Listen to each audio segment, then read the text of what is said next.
کہ یہ جو ربیع الاول ہے جس پہ ہم خوشیاں منا رہے ہیں, مٹھائیاں بانٹ رہے ہیں, ہار پھول ہے, اور تو بہت کچھ ہونے لگا ہے, طواف شروع ہو گئے ہیں, کعبہ کی شبی بنائی جاتی ہے, اس کا طواف ہو رہا ہے, کیک کٹ رہے ہیں, یعنی بدعت میں جتنا آگے جائیں گے تو جاتے چلے جائیں گے نا آپ. تو اس لیے میں نہیں کہتا کہ جو ربیع الاول منا رہے ہیں وہ نبی سے محبت نہیں کرتے, کرتے ہوں گے, ہم سے زیادہ محبت کرتے ہوں گے, لیکن اللہ اس محبت کے اسٹائل کو قبول کرے گا, انداز کو قبول کرے گا جو اللہ اور اس کے رسول صلی اللہ علیہ وسلم کے بتائے ہوئے طریقے کے مطابق ہوگا. مفتی طارق مسعود کے بیانات کے لیے مفتی صاحب کے آفیشیل چینل مفتی طارق مسعود سپیچز کو سبسکرائب کریں. میں کچھ باتیں ربیع الاول سے متعلق کرنی تھیں آپ لوگوں کے سامنے. ربیع الاول کی آج کیا تاریخ ہے؟ ربیع الاول بس آ ہی رہا ہے نا, 12 ربیع الاول. دیکھو چند دلائل میں ہمیشہ سے دیتا ہوں, ان کو ریپیٹ کر دیتا ہوں. نبی صلی اللہ علیہ وسلم نے فرمایا میری امت کے 73 فرقے ہوں گے, یہی فرمایا نا آپ نے, فرمایا کلہم فی النار, سب کے سب جہنم میں ہوں گے سوائے ایک کے. صحابہ نے پوچھا یا رسول اللہ وہ کون سا فرقہ ہوگا؟ آپ نے فرمایا ما انا علیہ و اصحابی, جس پر میں اور میرے صحابہ تھے. نبی نے یہ کیوں نہیں فرمایا کہ جو قرآن پر عمل کرتے تھے وہ جنتی ہوگا؟ یہ کیوں نہیں فرمایا کہ جو قرآن اور حدیث پر عمل کرتے ہیں وہ جنتی ہوں گے؟ یہاں قرآن کا تذکرہ نہیں ہے, بلکہ آپ نے فرمایا جس پر میں اور میرے صحابہ. وجہ اس کی یہ ہے کہ کیونکہ یہ 73 فرقے اسلام کی طرف منسوب ہوں گے نا, تو قرآن کو تو سب مانتے ہوں گے, کیونکہ اگر قرآن کا انکار کر دیں پھر تو اسلام رہا ہی نہیں نا, پھر تو اسلام کے فرقے تھوڑی ہوئے. تو ان میں ہر شخص سہارا قرآن سے لے رہا ہوگا, دلائل کہاں سے دے رہا ہوگا؟ قرآن سے. تو نبی کی حدیث کا مطلب یہ ہوا کہ ان کی قرآن کی آیتوں سے متاثر مت ہونا, بلکہ دیکھنا میرا کس پر عمل تھا, کیونکہ قرآن سب سے زیادہ سمجھنے والا میں اور قرآن پہ سب سے زیادہ عمل کرنے والا میں. تو قرآن کی آیت کی کوئی ایسی تشریح اگر کر رہے ہیں جس پر میرا عمل ہی نہیں ہے, اس کا مطلب وہ تشریح غلط ہو رہی ہے. جیسے ربیع الاول میں ایک دلیل دی جاتی ہے قل فبذالک قل بفضل اللہ وبرحمتہ فبذالک فلیفرحوا.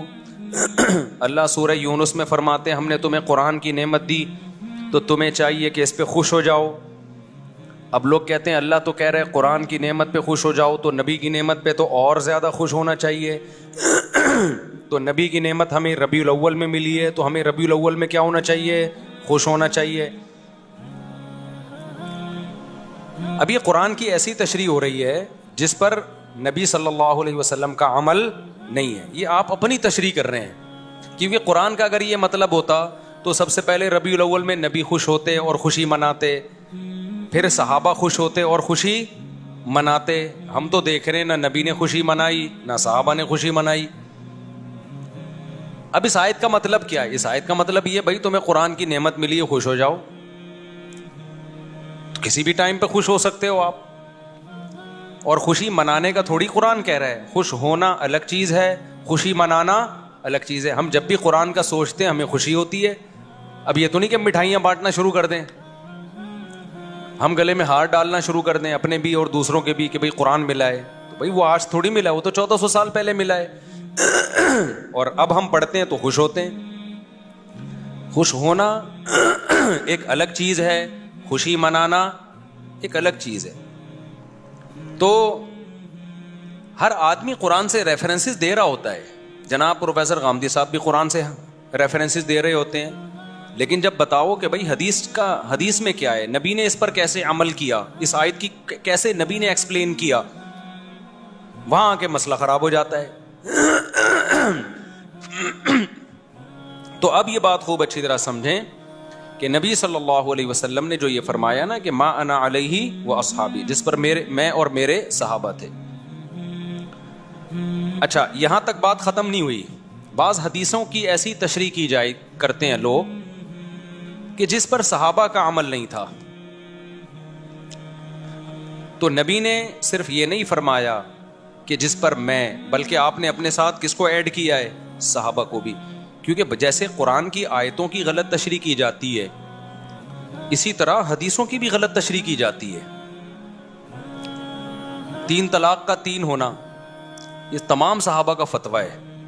اب کوئی آپ کے سامنے حدیث پیش کر رہا ہے کہ 3 طلاقیں 1 ہوتی تھیں، تو سمجھ لو کہیں گڑبڑ کر رہا ہے. وہ حدیث کو ایکسپلین کرنے میں غلطی ہو رہی ہے، اس سے حدیث کا مطلب سمجھنے میں غلطی ہو رہی ہے اس سے. کیونکہ کسی ایک صحابی سے بھی نہیں ملتا کہ اکٹھی 3 طلاق کو 1 کہا انہوں نے. سارے صحابہ اکٹھی 3 کو کتنا کہتے ہیں؟ 3 کہتے ہیں. ہمارے پیغمبر نے معیار بتا دیا. بھائی کوئی حدیث کو ایسے ایکسپلین کر رہا ہے کہ صحابہ کے اگینسٹ جا رہی ہے، نہیں ماننا اس کو. فرقے سارے یہیں سے بنتے ہیں. کوئی قرآن کا لیبل لگا کے فرقہ بنائے گا، کوئی حدیث کا لیبل لگا کے. اسی وجہ سے کیا کہا گیا ہے کہ جو جنتی فرقہ ہے نا وہ ہے اہل سنت والجماعت، جو سنت کو بھی مانتا ہے اور صحابہ کے اجماع کو بھی مانتا ہے، جماعت صحابہ کو بھی مانتا ہے. قرآن و سنت کی وہ تشریح نہیں کرتا جو صحابہ سے میچ نہیں کرتی. اس حدیث سے ہمیں پتہ چلتا ہے کہ بھئی جو اہل سنت والجماعت ہیں وہ جنتی فرقہ ہے. سمجھ میں آ رہی ہے بات کہ نہیں آ رہی؟ لیکن آج بڑا مسئلہ یہ ہے کہ جو آدمی کسی بھی غلط چیز کی طرف جائے گا وہ لیبل بہت اچھا لگا لے گا. مثال کے طور پر ہمارے ہاں بہت سے حضرات ایسے ہیں جو اسلاف کے اقوال کو نہیں مانتے. نام سلفی رکھ لیا انہوں نے. میں سارے سلفیوں کو برا نہیں کہہ رہا، لیکن بہت ایسے ملیں گے کہ اسلاف کے جب قول ان کے سامنے پڑھ پڑھ کے سنائے جائیں وہ نہیں مانتے اس کو، لیکن کہتے اپنے آپ کو کیا ہیں؟ سلفی کہہ رہے ہوتے ہیں. رنگی کو نارنگی کہیں، تند مال کو کھویا، چلتی کو گاڑی کہیں. جو چلتی بھی چیز ہے اس کو لوگ کیا کہتے ہیں؟ گاڑی. گاڑی کا مطلب تو گڑی بھی ہے. اور جو تند مال ہے اس کو کہتے ہیں جو اتنا بہترین مال کو کھویا، یعنی کوئی ہم نے دودھ بھی کھو دیا یہاں. اور نارنگی، حالانکہ وہ تو رنگی بھی چیز ہے نا، اتنا کلر پیارا ہوتا ہے، اس کو لوگ کیا کہتے ہیں؟ نارنگی، یعنی رنگی نہیں ہے اس میں. تو یہی حال آج کل فرقوں کے اچھے اچھے لیبل میں. اسلاف کی ایک نہیں ماننا، نام کیا رکھ لینا؟ سلفی. اہل سنت والجماعت یعنی حدیث اور صحابہ کو فالو نہیں کرنا، سنت اور جماعت، صحابہ کی جماعت کو فالو نہیں کرنا، نام کیا رکھ لینا؟ ہم اہل سنت والجماعت ہیں. سمجھ میں آ رہی بات؟ ملتے جلتے ناموں سے لوگ دھوکہ کھا رہے ہیں. جماعت المسلمین نے کیا گڑبڑ کی؟ حدیث میں آتا ہے جو مسلمانوں کی جماعت سے الگ ہو کے نیا فرقہ بنائے گا وہ جہنم میں جائے گا. جب مسلمانوں کی جماعت سے الگ ہوا ایک فرقہ 1975 میں، اس الگ فرقے، وہ فرقہ جماعت المسلمین سے الگ ہوا ہے نا مسلمانوں کی جماعت سے. اس نے نام اپنا کیا رکھ لیا؟ جماعت المسلمین. تو یہ ملتے جلتے ناموں سے دھوکہ کھانے کی بالکل بھی ضرورت نہیں ہے. یہ لیبل ہے مارکیٹ میں چل رہے ہیں. میں بار بار ایک مثال دیتا ہوں کہ ایک آدمی نے چینی کی بوری پہ چاول لکھا ہوا تھا. لوگوں نے پوچھا بھائی اس کے اندر چینی ہے، باہر چاول کیوں لکھا ہوا ہے؟ کہتا ہے مکھیوں کو دھوکہ دینے کے لیے. تو بتاؤ مکھی دھوکے میں آ جائے گی؟ مکھی تو دھوکے میں نہیں آتی، کیونکہ بوری کے اندر جو چینی کی خوشبو ہے وہ اس کو لائے گی. آپ لیبل سے دھوکے میں آتے ہو. جو اپنے آپ کو سلفی کہتے ہیں آپ سمجھتے ہو یہ اسلاف کے قول اقوال پر عمل کرتے ہیں. جو اپنے آپ کو اہل سنت والجماعت کہتا ہے آپ سمجھتے ہو یہ حقیقت میں اہل سنت والجماعت ہیں. جو اپنے آپ کو جماعت المسلمین کہتا ہے آپ سمجھتے ہو یہ سچی مچی کے جماعت المسلمین ہیں. آپ اس خوشبو کو نہیں دیکھ رہے کہ عملی دنیا میں کون ہے جو حدیث اور صحابہ کو فالو کر رہا ہے، پریکٹیکل لائف میں کون ہے. اس پہ آپ غور و فکر کرنے کے لیے تیار ہی نہیں ہو. تو ناموں سے میں جانے کی بالکل بھی ضرورت نہیں ہے. کام کو دیکھو، کام کیا ہے؟ کام اہل سنت والجماعت والا ہونا چاہیے. اب یہیں سے ہم ربیع الاول کو دیکھتے ہیں. ربیع الاول کو کہ یہ جو ربیع الاول ہے جس پہ ہم خوشیاں منا رہے ہیں، مٹھائیاں بانٹ رہے ہیں، ہار پھول ہے، اور اب تو بہت کچھ ہونے لگا ہے. طواف شروع ہو گئے ہیں، ایک کعبہ کی شبیہ بنائی جاتی ہے، اس کا طواف ہو رہا ہے، کیک کٹ رہے ہیں. یعنی بدعت میں جتنا آگے جائیں گے تو جاتے چلے جائیں گے نا آپ. لیکن آپ پہلے اسٹیپ سے دیکھیں، مٹھائیاں تو بٹتی ہیں، حلوے تو پکتے ہی ہیں. یہ تو بہت کم درجے کا کوئی بدعت کو فالو کرے گا نا تو پہلا اسٹیپ ہے اس کا. لیکن ہمیں تو ایک لڈو بھی نہیں ملتا نبی کی سیرت میں. حلوہ تو آگے کی چیز ہے بھائی. ایک مبارک بادی کا پیغام بھی نہیں ملتا ہمیں. پیغمبر کی سیرت میں کہ ربیع الاول آیا ہو اور ہمارے نبی نے کسی کو مبارکبادی کا پیغام دیا ہو, یا چلو نبی نے نہیں دیا صحابہ نے دیا ہو, کوئی ایک ضعیف موضوع روایت بھی نہیں ہے اس بارے میں. سمجھ میں آ رہی ہے بات کہ نہیں آ رہی؟ تو اب اگر کوئی اسکالر قرآن و سنت کے دلائل کے انبار لگا دیں, اس کا مطلب بھائی وہ قرآن و سنت کی اپنی اخپل تشریح ہے. یہ پشتوں میں کہتے ہیں اخپل ہے. ہمیں صحابہ میں نہیں ملتی یہ چیز, نہ تابعین میں ملتی ہے, نہ تبع تابعین میں ملتی ہے. یہ تو ہندوستان میں بہت بعد میں جا کے ایک رسم شروع ہوئی ہے. تو اس لیے میں نہیں کہتا کہ جو ربیع الاول منا رہے ہیں وہ نبی سے محبت نہیں کرتے, کرتے ہوں گے, ہم سے زیادہ محبت کرتے ہوں گے, لیکن علم نہ ہونے کی وجہ سے محبت کا رخ ٹھیک بولو نہیں ہے. میں کسی پہ الزام نہیں لگاتا کہ وہ نبی سے کر, سب نبی کی محبت میں ہی رہے ہیں, کیک بھی کٹ رہے ہیں اور بتیاں بھی لگا رہے ہیں, ہار پھول بھی, اور کچھ لوگ تو ناچ گا بھی رہے ہیں, کر رہے ہوں گے. لیکن بھائی یہ محبت وہ ہے جو آپ کے, یہ وہ اسٹائل ہے جو آپ کا اپنا اسٹائل ہے. اللہ اس محبت کے اسٹائل کو قبول کرے گا, انداز کو قبول کرے گا جو اللہ اور اس کے رسول صلی اللہ علیہ وسلم کے بتائے ہوئے طریقے کے مطابق ہوگا. تو پہلی بات تو یہ ہوئی کہ ہمیں صحابہ, تابعین, تبع تابعین, اہل سنت والجماعت کے فقہ میں 4 امام ہیں. فقہ کہتے ہیں قرآن و سنت کے جو مسائل مرتب کیے ہیں وہ کنہوں نے کیے ہیں؟ 4 اماموں نے. امام ابو حنیفہ, امام مالک, امام شافعی, امام احمد بن حنبل. یہ وہ اسکالرز ہیں جن کو پوری اہل سنت والجماعت نے مانا ہے. جیسے حدیث میں امام بخاری کو امام مانا نا, لوگ کہتے ہیں نا کہ امام حنیفہ کے امام ہونے کی کیا دلیل ہے, ہمارے امام تو صرف پیغمبر ہیں. بھائی امام ابو حنیفہ کو امام فقہ میں مانا جاتا ہے ایک خاص جزیے میں, کہ نبی صلی اللہ علیہ وسلم تو نبوت میں امام ہے, سب کے امام ہیں. اس کی مثال ایسے جیسے امام بخاری حدیث میں امام ہے یا نہیں. اب کوئی کہے نہیں ہمارے امام صرف امام نبی صلی اللہ علیہ وسلم ہے, تو ابے بھائی تو کدھر کی کدھر لگا رہا ہے. اس سینس میں ہم تھوڑی امام ابو حنیفہ کو امام بولتے ہیں, ہم اس سینس میں امام ابو حنیفہ کو امام بولتے ہیں جس سینس میں ہم امام بخاری کو حدیث کا امام بولتے ہیں. تو اسی سینس میں ہم امام ابو حنیفہ کو فقہ کا امام بولتے ہیں. فقہ کا مطلب کیا ہے؟ قرآن و حدیث سے مسائل مرتب کر کے ہمارے سامنے پیش کیے, انہوں نے کیے یا ان کے شاگردوں نے ان کے حکم پہ کیے, لیکن یہ انداز ان کا تھا. ایک مرتب شکل میں ہمارے پاس اسلامی قانون آئے, ایک ریسرچ ہو کے. یہ کام امام شافعی نے بھی کیا, امام مالک نے بھی کیا, امام احمد بن حنبل نے بھی کیا, اور بھی کچھ اماموں نے کیا, لیکن وہ پنپ نہیں پایا امت میں. اللہ کی طرف سے اس کو مقبولیت نہیں ملی. علماء صالحہ نے اس کو اس طرح قبول نہیں کیا, ان کے کام کو ایکسیپٹ کیا. جیسے بہت سارے محدثین گزرے ہیں, لیکن سب تو مشہور نہیں ہوئے نا.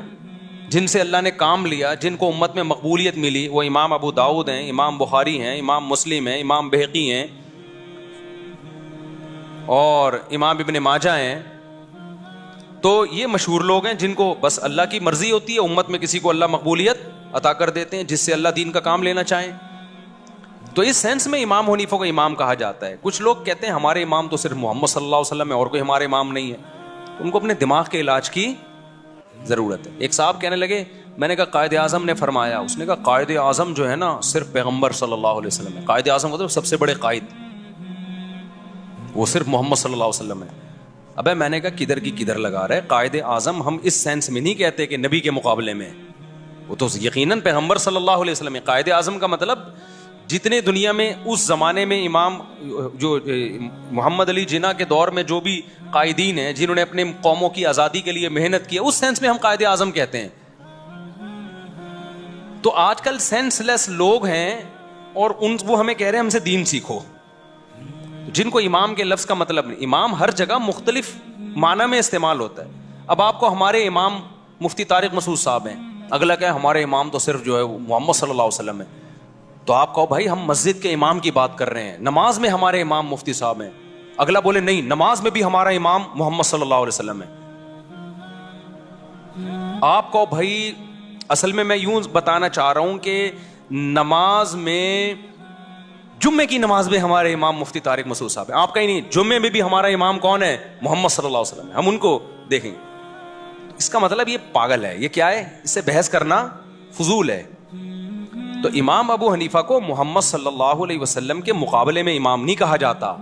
امام ابو حنیفہ کو اس سینس میں امام کہا جاتا ہے کہ رسول اللہ صلی اللہ علیہ وسلم سے جو حدیثیں منقول ہیں، اسی طرح قرآن سے اور صحابہ کے جو اقوال ہیں ان کو چھانٹی کر کے ان میں بحث مباحثہ کر کے دلائل کی قوت کی زور سے ایک رائے قائم کر کے اسلامی لا کو ریٹن فارم میں لانا،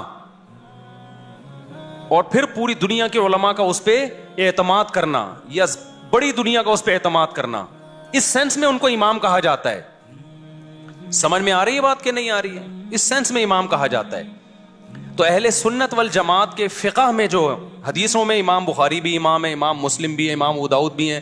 اب اگر کوئی حدیث کی آج ایسی تحقیق لا رہا ہو جو امام بخاری کی تحقیق سے میچ نہیں کر رہی، تو آپ اس کی تحقیق کو مانو گے؟ اٹھا کے دیوار پہ پھینک دو گے، بولو کہ تو نیا آیا ہے کیا؟ یہ کام ائمہ محدثین پہلے کر چکے ہیں. اسی طرح یاد رکھو فقہ میں یہ چاروں کو امام مانا گیا ہے، اور ان کے شاگردوں کو ان کے بعد امام مانا گیا ہے. اور ان کے شاگرد صدیوں سے چلتے چلتے آج تک آ رہے ہیں. امام شافعی کے بھی امام احمد بن حنبل یہ امام بخاری کے استاذ ہیں. اب سوچو امام بخاری کا استاذ کیا بلا ہوگا، وہ میں بلا برے سینس میں نہیں کہہ رہا، یعنی علم میں کیا مقام ہوگا جو امام بخاری کے کیا ہیں، استاذ ہیں. اور پھر امام احمد بن حنبل کے استاذ ہیں امام شافعی، سمجھ رہے ہو؟ پھر امام شافعی کے استاذ ہیں محمد ابن حسن جو امام ابو حنیفہ کے شاگرد ہیں. اور امام محمد بن حسن کے استاذ کون ہیں؟ امام ابو حنیفہ. تو انہوں نے مرتب کیا ہے، ان کے شاگردوں نے کیا، لیکن انہی کے حکم پہ اور انہی کے اقوال کو ترتیب دے کے نا، کتاب الوضو، کتاب الزکوٰۃ، کتاب الصوم.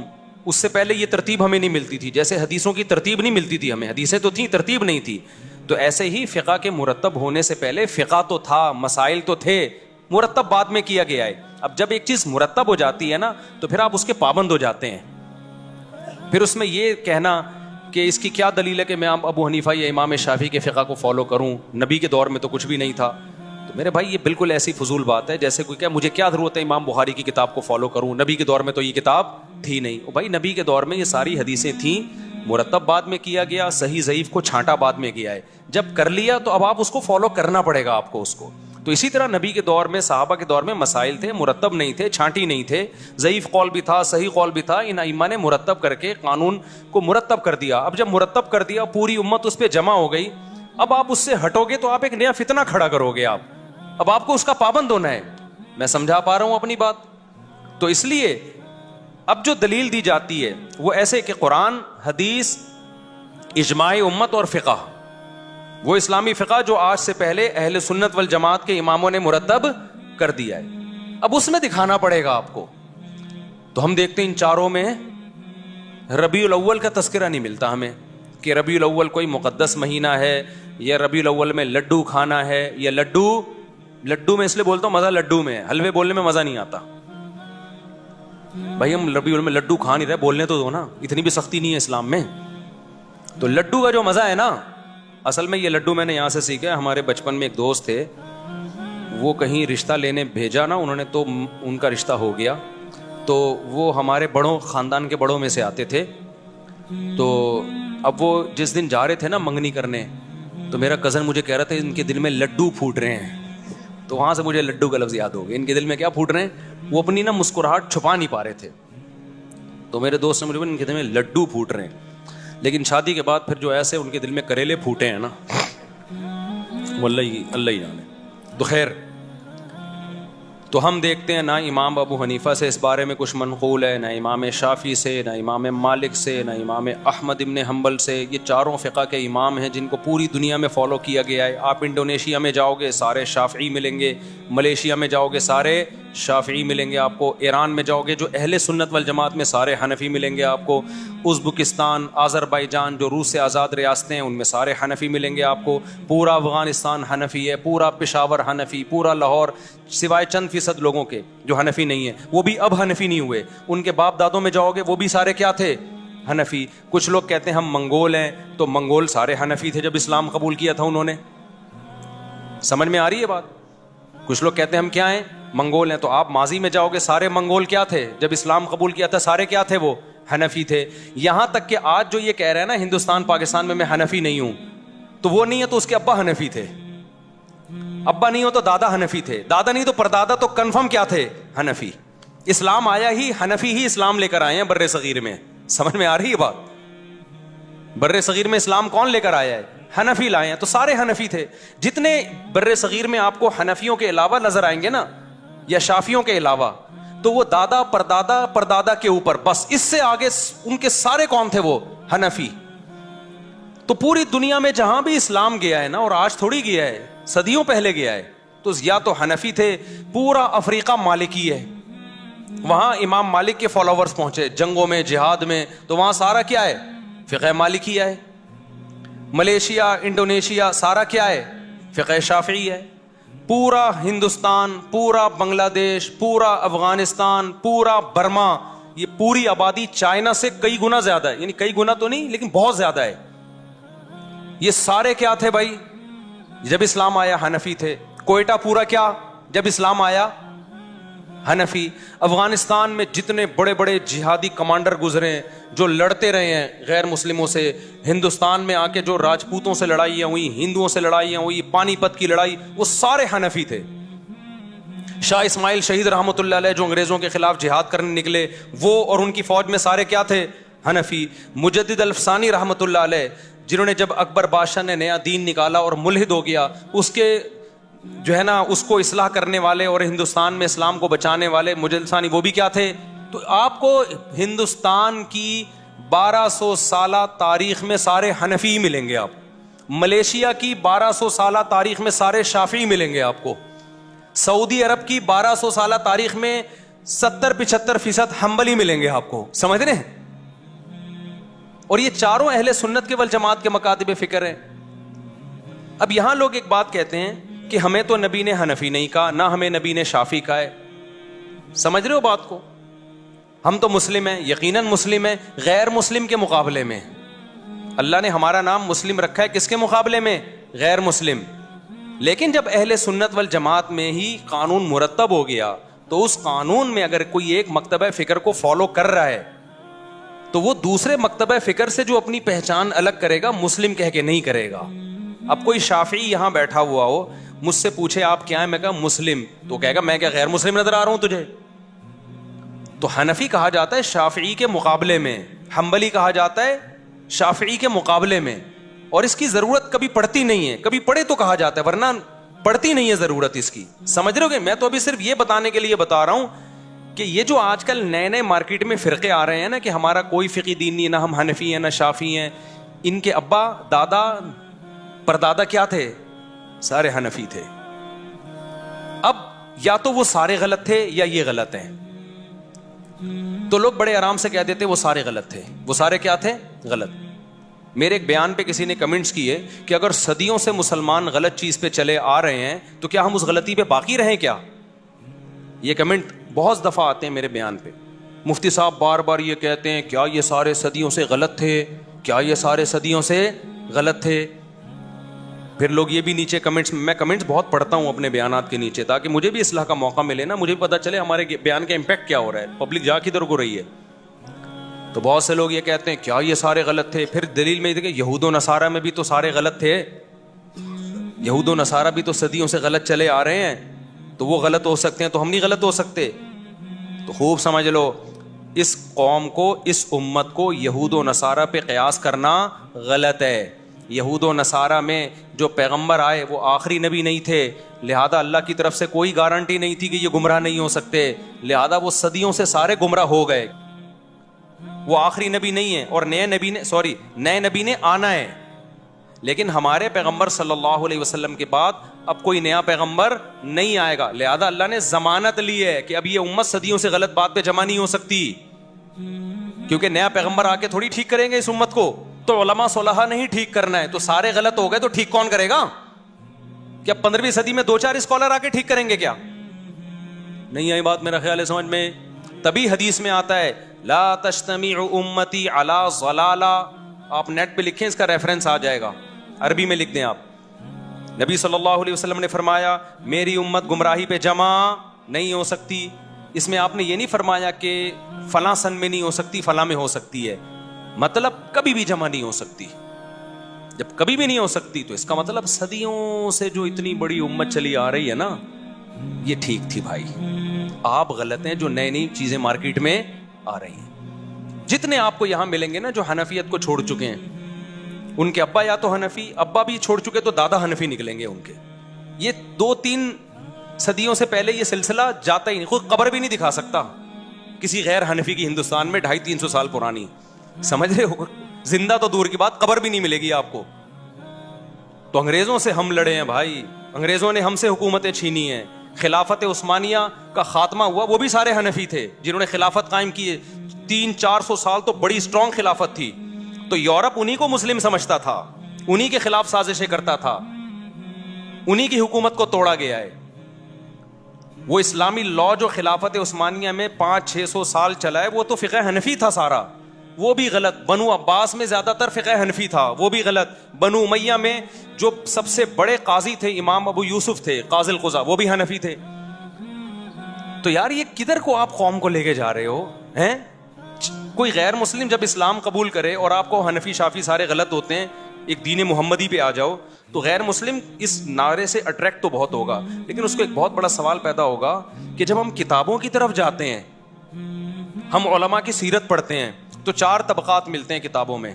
آپ جب بھی کسی عالم کی سیرت پڑھیں گے نا, تو یا تو طبقات حنفیہ میں ہوگا, یا طبقات شافعیہ میں, یا طبقات مالکیہ میں, یا طبقات حنابلہ میں. اس کے علاوہ کہیں ملے گا ہی نہیں آپ, الا ماشاء اللہ اکا دکا. علامہ شوکانی ہو گئے, ابن حزم ظاہری ہو گئے, چند ایک کروڑوں میں. سمجھتے ہو کہ نہیں سمجھتے ہو؟ تو یہ جو لیبل اچھے اچھے لگا کے آپ کو لوگ کہہ رہے ہیں نا ہم فرقوں کے خلاف ہیں, وہ فرقوں کے خلاف نہیں ہے, وہ ایک نیا فرقہ مارکیٹ میں لانچ کر رہے ہیں. میں بار بار یہ بات کہتا ہوں, سمجھتے ہو؟ اچھا, بات سے بات چل پڑی ہے. ابھی میں تو ربیع الاول پہ بات کر رہا تھا. لوگ یہ بھی کہتے ہیں کہ ان چاروں کو پہ ریسرچ کر کے ایک کیوں نہیں کر دیتے آپ. یہ بڑا سوال کیا جاتا ہے کہ یار 4 مکاتب فقہ ہیں, حنفی, مالکی, شافعی, تو قرآن حدیث سے ریسرچ کر کے ایک پہ آ جاؤ نا. دیکھو ان چاروں اماموں نے قرآن حدیث ہی پہ ریسرچ کر کے بہت سی چیزوں میں اتفاق کر لیا ہے. اب جن چیزوں میں ہو گیا ان میں تو چاروں متفق ہیں, سب میں ہر میں 4 رائے تھوڑی ہیں. بہت سے مسائل ایسے ہیں جن میں ریسرچ ہوئی 3 امام ایک طرف ہو گئے. بہت سے مسائل میں ریسرچ ہوئی 2 کی رائے ایک طرف اور 2 کی ایک طرف. کچھ مسائل ایسے ہیں جن میں 1 کی رائے ایک طرف اور تینوں کی دوسری طرف. وہ ریسرچ کے بعد ہی ہوئی ہے. اب جب ہو گئی, اب اس اختلاف کو ختم نہیں کیا جا سکتا, کیونکہ اب اس کو ختم کرنے کے لیے بیٹھیں گے تو نئی نئی آرا اور وجود میں آئیں گی. اتھارٹی کون ہے جو یہ فیصلہ کرے گی کہ یہ صحیح ہے وہ غلط ہے؟ یہ تو ایک نئی جنگ میں امت چلی جائے گی نا. اب اس کا حل یہی ہے کہ ایک کو فالو کرو, دوسرے کو برا مت کہو, کیونکہ وہ بھی قرآن حدیث سے, یہ بھی قرآن حدیث سے ہے. تو امت صدیوں سے اس ٹریک پہ چل رہی ہے اور بڑی کامیابی سے چلی ہے. اسی ٹریک پہ چلتے ہوئے دنیا پہ حکومت کی ہے. ہندوستان میں ہم نے 1000 سال حکومت کی. اگر ہم ہندوستان میں بیٹھ جاتے ہیں نا کہ نہیں یہ غلط ہے, نیا بناؤ, تو نیا نہیں بنتا.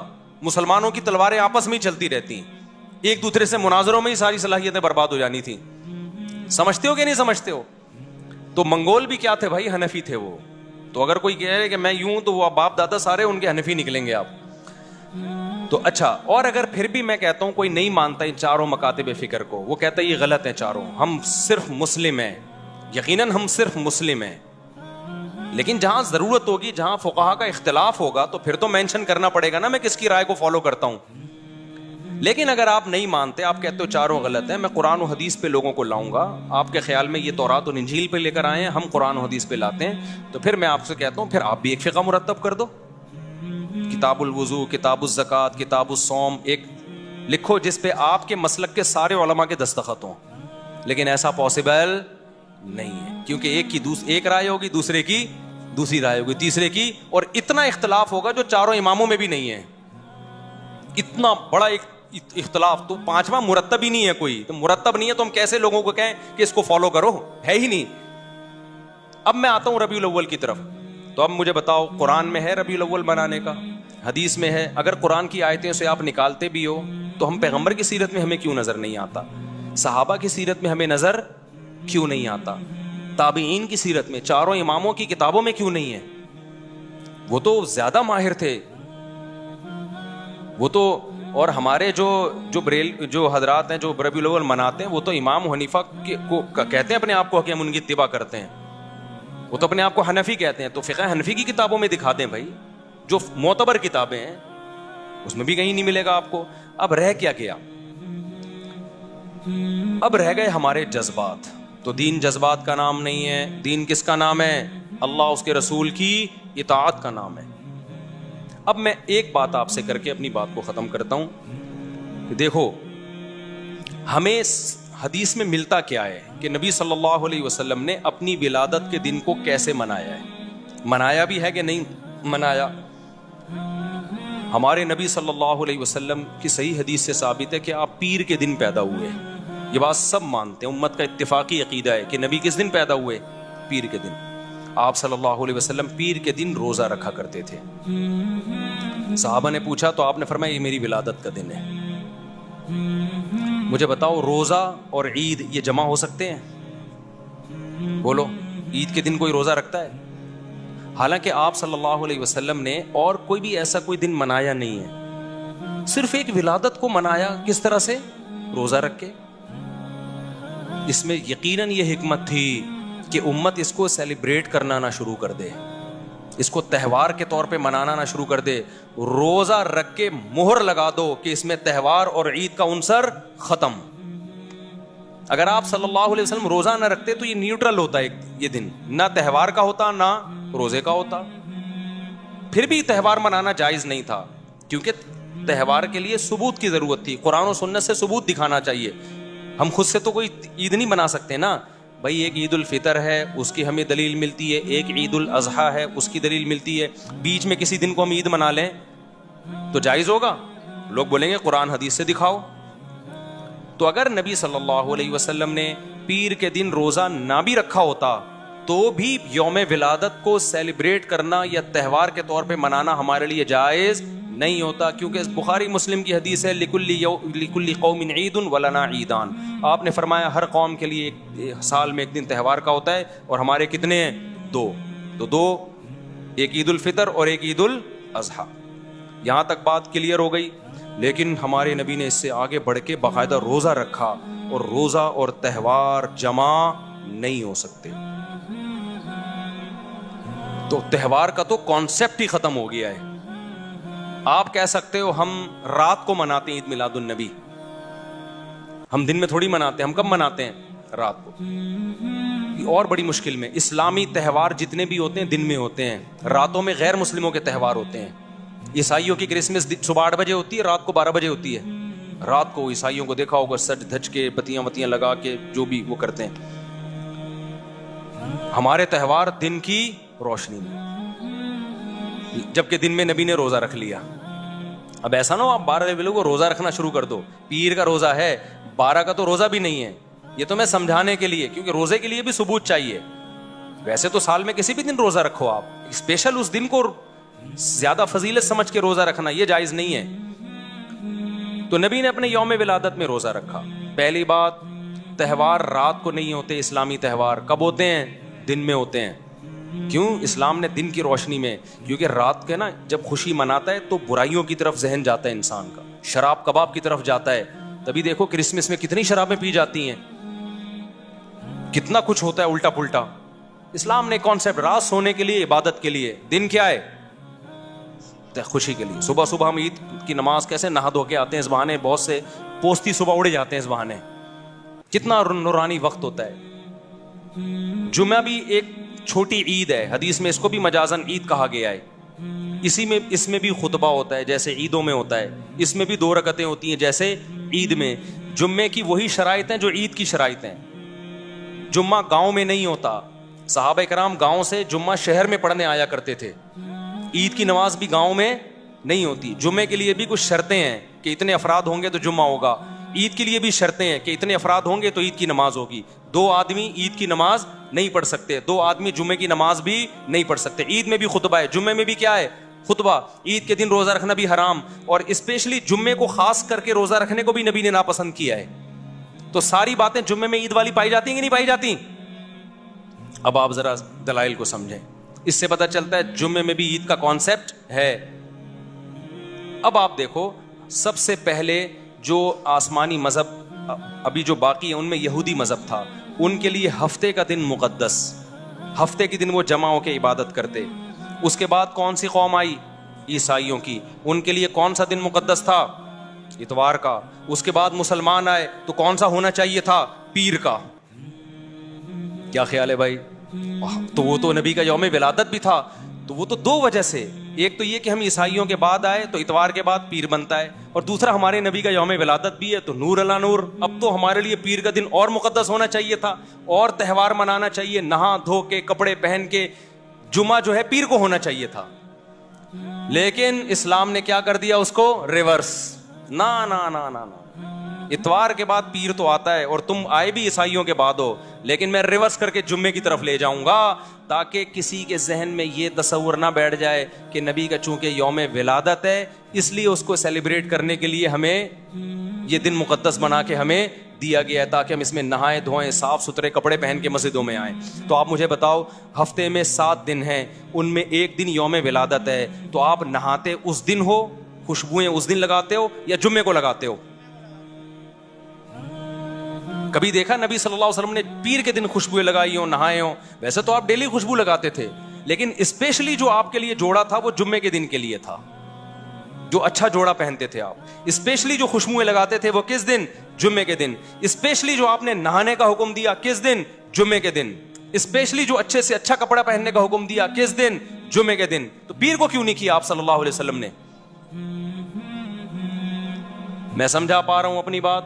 تو تمام دلائل سے پتہ چلتا ہے بھائی کہ ہمارے نبی تو روزہ رکھ کے اس میں بڑی عید کا کانسیپٹ بھی ختم کر رہے ہیں، اور چھوٹی عید کا کانسیپٹ جو جمعے والی عید ہے اس کا کانسیپٹ بھی ختم کر رہے ہیں. تو اتنا کچھ ہونے کے بعد بھی اگر آپ کہتے ہو کہ نہیں جی نبی کے یوم ولادت کو ہم نے سیلیبریٹ کرنا ہے، ہم نے خوشی منانی ہے، جو نہیں منا رہے وہ شیطان ہے، سبھی تو جہاں میں خوشیاں سوائے ابلیس کے، سبھی تو جہاں میں خوشیاں، ایسا کوئی شعر ہے. تو باتیں کرنے پر گورنمنٹ کی طرف سے کوئی پابندی نہیں ہے، لیکن ان دلائل کو اللہ کے سامنے دے کر آپ اللہ رسول کو مطمئن نہیں کر سکتے. تو یہ دیوبندی بریلوی بحث نہیں میں کر رہا. دیوبندی بریلوی تو بہت بات کے نام ہیں، ہم تو بات کر رہے ہیں سیدھا سیدھا. بھائی قرآن کی بات کرو، حدیث کی بات کرو، اور آپ فقہ میں فقہ حنفی کو فالو کرتے ہو. آپ کہتے ہو قرآن حدیث کی تشریح میں جب اختلاف ہوگا تو ہم کس کو فالو کریں گے؟ فقہ حنفی کو فالو کریں گے. یہی مطلب ہوتا ہے فقہ حنفی کو فالو کرنے کا. یہ مطلب نہیں ہوتا کہ قرآن حدیث کے خلاف ہم فقہ حنفی کو فالو کر رہے ہیں، یا نبی کے خلاف. نبی کے خلاف کوئی شخص فقہ حنفی کو فالو کرے تو وہ کافر ہے، کیونکہ نبی کی بات پر ابو حنیفہ کی بات کو ترجیح دے رہا ہے وہ. لیکن ہوتا ایسے نہیں ہے، ہوتا یہ کہ نبی کے بات کے کئی مطلب نکل رہے ہیں، تو اس میں کس کی رائے کو ترجیح دی جا رہی ہے؟ ابو حنیفہ کی رائے کو. اپنی رائے کے بجائے یا آج کل کے اسکالرز کے بجائے فقہ حنفی کو ترجیح دی جا رہی ہے، یا فقہ شافعی کو ترجیح دی جا رہی ہے. تو آپ تو کچھ بھی نہیں ہے آپ کے پاس. تو اس کا مطلب یہ ہوا کہ بھائی پھر یہ خواہشات ہیں یا وہ جذبات ہیں جس پہ اللہ اس کے رسول صلی اللہ علیہ وسلم کی طرف سے مہر نہیں لگی ہے. تو پھر بدعت اسی کو تو کہتے ہیں، اٹ از کالڈ بدعت. اور کسے کہتے ہیں بدعت؟ تو اچھا ایک آخری بات میں کر کے، اگر یہ واقعی تہوار ہے نا 12 ربیع الاول یا یوم ولادت، اب تو 12 ربیع الاول نبی کا تاریخ ولادت ہے ہی بھی نہیں، لیکن اب فرض کر لیں کہ چلو ہے.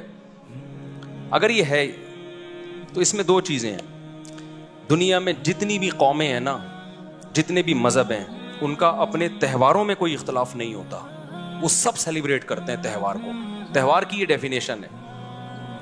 جیسے ہندوؤں کا بھی کوئی دن آیا ہوا تھا نا 1-2 دن پہلے، تو سارے ہندو، یہاں تک کہ جو سیکولر لبرل ہندو ہیں وہ بھی منا رہے، بلکہ بہت سے مسلمانوں بھی منانا شروع کر دیا ان کے ساتھ. عیسائیوں کا تہوار 25 دسمبر کو آتا ہے. اٹلی کیا، جرمنی کیا، پیرس کیا، امریکہ کیا، پاکستان کیا، سعودی عرب کیا، کہیں دنیا میں کوئی عیسائی ہوگا وہ کرسمس منائے گا. کوئی زیادہ منائے گا، کوئی تھوڑا منائے گا، مخالفت کوئی نہیں کرے گا. تہوار تواتر سے چلا آتا ہے سب. جیسے اسی طرح مسلمانوں کے تہوار ہیں عید الفطر، عید الاضحیٰ.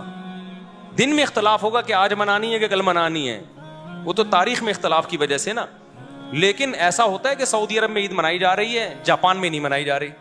بھائی جاپان کے مسلمان بھی منا رہے ہیں، سعودیہ کے بھی، کراچی کے بھی، پنجاب کے بھی. جو لبرل مسلمان ہیں وہ بھی منا رہے ہوتے ہیں. کچھ نہ کچھ وہ بھی مبارکباد دے دیتے ہیں. جنہوں نے پورے رمضان روزہ نہیں رکھا، تراویح نہیں پڑھی، کچھ بھی نہیں کیا، وہ بھی کہتے ہیں بھائی عید مبارک. کہتے ہیں کہ نہیں کہتے؟ اگر یہ 12 ربیع الاول ہمارا تہوار ہے، عید کا دن ہے، تو اس میں اتنا بڑا اختلاف کیوں ہے؟ پھر اتنا بڑا اختلاف ہے، پورے ملک میں یہ شارٹ ہے. پورے سعودی عرب میں ایک جھنڈا بھی نظر نہیں آئے گا آپ کو. آپ کہہ دو وہ وہابی ہیں, وہ فلانے ہیں, وہ ڈمکانے ہیں. میں بھی اس بحث میں نہیں پڑھ رہا کہ کون وہابی ہے کون غیر وہابی ہے. میں تو کہہ رہا ہوں تہوار چاہے وہابی ہوں, وہابڑے ہوں یا غیر وہابڑے ہوں, وہابی کی سپرلیٹو ڈگری وہابڑا. بعض لوگ ہمیں یوں کہتے ہیں یہ وہابی نہیں, یہ تو وہابڑے ہیں, بہت بڑے وہابی ہیں ہم لوگ کے بارے میں. بعض لوگ کہتے ہیں تو وہابڑے ہوں یا غیر وہابڑے ہوں, بات یہ ہے کہ اگر وہ تہوار ہے تو پھر تو جو بھی اسلام کی طرف منسوب ہوگا سب منائیں گے نا. پورے سعودی عرب میں پتہ ہی نہیں ہوتا کسی کو. پھر میں ملیشیا میں تھا 12 ربیع الاول, چند سال پہلے میں ملیشیا میں تھا, 12 ربیع الاول آیا پتہ ہی نہیں چلا, وہاں پہ گزر گیا تو لوگوں میں بات ہوئی. ہو سکتا ہے کسی محلے میں منایا جا رہا ہو, لیکن باقی پورے ملیشیا میں ہمیں کہیں نظر نہیں آیا. تو یہ کیسا تہوار ہے؟ اچھا جن ملکوں میں منایا جا رہا ہے وہاں بھی پورے ملک میں نہیں, ایک شہر میں دوسرے شہر میں ہے ہی نہیں. پھر جس شہر میں ہے ایک علاقے میں دوسرے علاقے میں نہیں. کراچی میں 12 ربیع الاول منائی جاتی ہے, کھارادر میں منا رہے ہو, ڈیفینس میں نہیں ہے, ناظم آباد میں نہیں ہے. پھر اگر ناظم آباد میں ہے بھی بالفرض تو ایک گلی میں ہے دوسری گلی میں نہیں ہے. پھر ایک گلی میں بھی اگر پوری گلی میں ہو رہی ہے تو سارے گھروں میں نہیں ہو رہی. 2 گھروں میں جھنڈے ہیں, 2 گھروں میں جھنڈے نہیں ہیں. تہوار ایسا نہیں ہوتا بھائی. جو عیدیں ہوتی ہیں, جو تہوار ہوتے ہیں, وہ سب مل کے سیلیبریٹ کرتے ہیں. کھوپڑی شریف میں بات آ رہی ہے, ہمیں کسی پہ طنز نہیں کرنا. میں بار بار ایک بات کہتا ہوں, اپنے جو کانسیپٹ ہیں, نظریات ہیں, جو آپ کا مسلک ہے, جس پہ آپ کو اطمینان ہے, اس کو چھوڑو نہیں اور دوسرے کو چھیڑو نہیں. لیکن دلائل دینے کا تو ہمارا حق ہے, دلائل تو دے سکتے ہیں نا. تو ہم دلائل دے رہے ہیں, ہم چھیڑ کسی. کوئی جھنڈا لگائے تو میں نہیں جا کے اتارتا. ہمارے اڑوس پڑوس میں بھی جھنڈے بھی لگ رہے ہیں, مٹھائیاں بھی آ رہی ہیں, ہم جا کے پھر بھی سلام کرتے ہیں, انکل خیریت سے آپ, طبیعت ٹھیک, سب اچھے کی رپورٹ. کہتے ہیں وعلیکم السلام مفتی صاحب, سب سیٹ چل رہا ہے, شادی مبارک, السلام, نکل لیے. ہم یہ نہیں کہتے یہ جھنڈا کیوں لگایا ہوا ہے, حلوے کیوں کھا رہے ہو. بھائی چھیڑنا نہیں ہے کسی کو. ہم نے ہمارے جو بس میں تھا ہم نے دلائل سامنے رکھ دیے, سمجھ میں آ جائے ٹھیک ہے, نہیں سمجھ میں آئے تو بھی ٹھیک ہے بھائی. اگر اللہ آپ کو بخش دے تو ہمیں کوئی اعتراض نہیں ہے, اللہ نہیں بخشے تو پھر ہمیں نہیں بولنا کہ تم نے بتایا کیوں نہیں تھا, ٹھیک ہے نا. تو ہم تو بس اس لیے جی کیا بول رہے ہیں حضرت. ہاں وہ تو خود امام احمد رضا صاحب نے لکھا ہے کہ 8 ربیع الاول ہے. اچھا یہ بھی ایک اہم بات ہے, جو تاریخیں ہیں نا تہواروں کی, ان میں بھی اختلاف نہیں ہوتا. یہاں تاریخ میں بھی اختلاف ہے. کسی نے کہا 8 ربیع الاول ہے, کسی نے کہا 12 ربیع الاول ہے, کسی نے کہا 9 ربیع الاول ہے. اور غنیت الطالبین میں تو شیخ عبد القادر گیلانی رحمۃ اللہ علیہ کی طرف منسوب ہے کہ محرم ہے. تو یہ تو 12 کے لفظ پہ خود ہے کہ بہت کوئی کسی صحیح حدیث میں تو 12 ربیع الاول کا ہے ہی نہیں. صحیح حدیث میں صرف اتنا ہے کہ پیر کے دن پیدا ہوئے. کوئی صحیح حدیث نہیں دکھا سکتے آپ اس میں کہ 12 کو نبی صلی اللہ علیہ وسلم پیدا ہوئے. تو بھائی جو اسلام کمپلیٹ ہو چکا ہے ہم نے اسی کو فالو بولو کرنا ہے. وہ وہی ہے جو صحابہ تابعین لے کر آئے اور ائمہ مجتہدین نے اس کو کتابوں میں محفوظ کیا. اس سے ہٹنے کی آپ کو اجازت نہیں ہے. ہٹو گے تو پھر خاردار جھاڑیاں ہیں. اور ایک اہم بات یہ بھی کہ بدعت کے پاؤں نہیں ہوتے, بدعت چینج ہوتی ہے, سنت چینج نہیں ہوتی. دیکھو فجر کی 2 فرض سنت ہے نا, 1400 سال سے 2 ہی چلے آ رہے ہیں. چینجنگ ہوئی اس میں,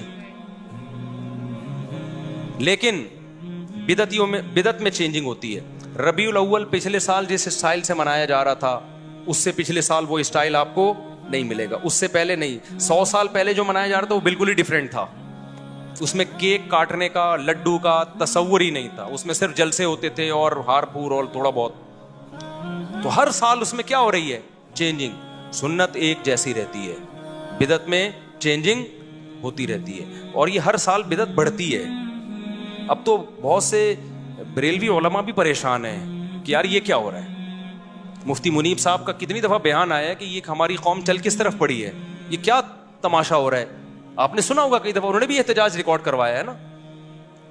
بھائی جب آپ نے بدعت کی ایک چیز رکھ دی ہے تو پھر قوم کو لگام کس اصول پہ دیں گے آپ. مثال کے طور پر آپ اذان سے پہلے الصلاۃ والسلام علیک یا رسول اللہ پڑھتے ہیں. ہمارے پاس جواب آسان ہے, بھائی نبی کے دور میں یہ نہیں ہوتا تھا تو ہم نہیں پڑھیں گے. آپ نے کہا اس میں ممانعت بھی نہیں ہے نا, درود پڑھنا تو بذات خود اچھا کام ہے, تو ہم اگر اذان سے پہلے پڑھ لیں تو کیا جا رہا ہے. اب آپ پھنسو گے. کیسے پھنسو گے؟ کل کوئی شخص اٹھے گا اور اذان ختم کرے گا لا الہ الا اللہ اور کہے گا محمد الرسول اللہ. ہم تو اس کو روکیں گے, ہم کہیں گے بھائی نبی سے اللہ اکبر سے لے کے لا الہ الا اللہ تک اذان ثابت ہے, نہ اس سے پہلے کچھ ایڈ کرو نہ اس کے بعد. آپ کس بیس پہ روکو گے؟ وہ کہے گا بھائی محمد رسول اللہ کی مخالفت بھی تو نہیں ہے نا, میں کوئی غلط بات تھوڑی کر رہا ہوں, کلمہ تو مکمل نہیں ہوتا جب تک نبی کی رسالت کا اقرار نہ کیا جائے. تو یہ دکھاؤ نبی نے منع کہاں کیا ہے, تو آپ دکھا سکتے ہو. تو وہ چینج ہوگی. کل کوئی آئے گا وہ محمد رسول اللہ بھی کہے گا, پرسوں کوئی آئے گا تو وہ کہے گا اذان سے پہلے بھی اذان سے بعد بھی صلاۃ والسلام, ترسوں کوئی آئے گا. اب آپ دیکھو ہمارے ہاں مسجدوں میں کتنے آرام سے امام اور مقتدی سکون سے چلے جاتے ہیں, این ٹائم پہ امام مصلی پہ آتا ہے نماز جیسے کہ سنت ہے. کتنی حدیثوں میں ہے کہ نبی صلی اللہ علیہ وسلم جب مصلی پہ آتے جماعت کھڑی ہوتی اس وقت, ہے کہ نہیں ہے, اور جب فرض نماز ختم کرتے تو امام اور مقتدی کا رشتہ ختم ہو جاتا. یہ حدیثوں میں ہے, سب آزاد ہوتے. ہمارے یہاں کتنا آسان ہے, میں آیا مصلی پہ نماز پڑھائی اس کے بعد میں آزاد ہوں, وہیں سنتیں پڑھوں, بہتر ہے گھر جا کے پڑھوں, ختم کہانی. لیکن اگر آپ قرآن و سنت کو فالو نہیں کرتے, خود بھی پھنستے ہو, دوسرے بھی پھنستے ہیں. اب بہت سی مسجدوں میں ہم نے دیکھا ہے امام صاحب آئیں گے پہلے سے بیٹھے ہوئے ہوں گے, تنخواہ اتنی مل رہی ہے جتنی ہمیں مل رہی ہے. ذمہ داری کیا ہو رہی ہے امام کی, ڈبل. وہاں کے امام غصہ کرتے کہ یار یہ دیوبندی مولویوں کے بڑے مزے ہیں یار, آئے اور پتلی گلی سے نکل لیے, تنخواہ اتنی مل رہی ہے جتنی کس کو مل رہی ہے, ہم کو. اب وہ آئیں گے بیٹھیں گے, پہلے اقامت ہوگی, حی علی الصلاۃ پہ کھڑے ہوں گے سب, پھر امام کو اجتماعی دعا کرانی ہے لمبی جہری. وہ آپ نے ایک امام کو ٹینشن میں ڈال دیا, مقتدی بھی نہیں اٹھ کے جا رہے, وہ ایک ٹینشن میں آ گئے. آپ کہہ سکتے ہو دعا سے کوئی ٹینشن میں نہیں آتا, یقیناً نہیں آتا جب اپنی مرضی سے مانگ رہا ہو. جب گن پوائنٹ پہ مانگ رہا ہو تو بھی ٹینشن ہی ٹینشن ہے, پھر ٹینشن ہی ٹینشن ہے. وہ اپنی مرضی سے تھوڑی مانگ رہا ہے, اس کو پتا میں گیا تو لوگ کہیں گے بھابڑا, نماز پڑھاتے ہی نکل لیا. امام کو یہ ہوتا ہے کہ ابے مجھے بھابڑا بولیں گے, تو اب وہ بیٹھا ہے بیچارہ, وہ دعا کرا رہا ہے, یا اللہ, بڑی لمبی دعا ہوتی ہے. پھر وہ بھی کافی نہیں ہے, دعا کے بعد امام نے سنتیں بھی وہیں پڑھنی ہے, پھر سنتوں کے بعد ایک اور جہرن لمبی دعا مانگنی ہے اس نے. تو بیچارہ یہ گن پوائنٹ پہ ہو رہا ہے. تو وہ امام کا حوصلے کو داد, میں تو کہتا ہوں تنخواہ ڈبل کرو کم از کم. خیر, تو اسی طرح عید میں جو گلے ملنے والا کانسیپٹ ہے, ہم بار بار کہتے ہیں رسول اللہ صلی اللہ علیہ وسلم سے یہ ثابت نہیں ہے. ہم آسانی سے مشکل سے بڑی آسانی سے نکل گئے ہم. اب میں جب عید کی نماز پڑھاتا ہوں میں لوگوں سے کہتا ہوں بھائی ہول سیل کے حساب سے سب کو دعائیں, ٹھیک ہے نا, مبارک, اور پتلی گلی سے نکل لی ہم. لیکن جو لوگ کہتے ہیں گلے ملنے چاہیے, سنت ہے, یا یہ کہ نبی نے روکا بھی تو نہیں ہے نا گلے ملنے سے, تو مانگو. وہ عید کے دن جو ٹینشن ہوتی ہے نا, وہ جس پہ گزرتی ہے وہی جانتا ہے.